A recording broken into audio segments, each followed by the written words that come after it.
Spend the day with me, 26 weeks pregnant and some change, but who's counting?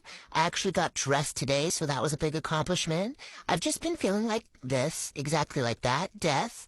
I've been taking a big shot of espresso depresso, so we're going to change the vibe today.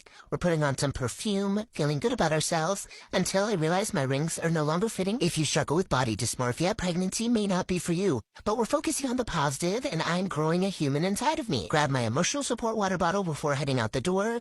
This is a sad excuse for my office, but this is the nesting project we're working on this week. We're going to get it organized, but first things first, Starbucks. Nothing hit quite like a cheese Danish and a white chocolate Americano. Baby loved it. He was doing backflips. We're heading into IKEA because we're trying to get all of the organization inspo we can. Of course, we had to browse all of the kitchens. There was actually some really cute stuff. I haven't been here in so long. I used to come all the time. So it was fun because I was seeing things that I'd never seen before.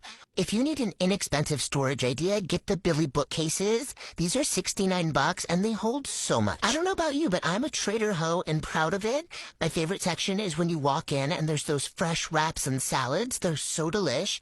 I got PB&J Snack Duo, the best yogurt, of course some hash brown, mac and cheese bites. Big Pasta Girl grabbed a few jars, easy peasy, orange chicken, 21 seasonings. The elote corn dippers are everything, the corn puff, the ghost pepper potato chips. We got some good stuff, and then I ended up on the ground. After that, I had to go to the hospital to register me and my unborn child that I will be pushing into the world very soon. Then I came home to quite literally the sweetest package from my favorite oranges. I decided it was time to clean my atrocious makeup desk, if you can even call it that. I took a brief intermission for the best lunch in the world, kava, and then it was back to it. I'll be sharing the whole process of getting this space in order, don't you worry. But that's everything for today. Thanks for hanging with me.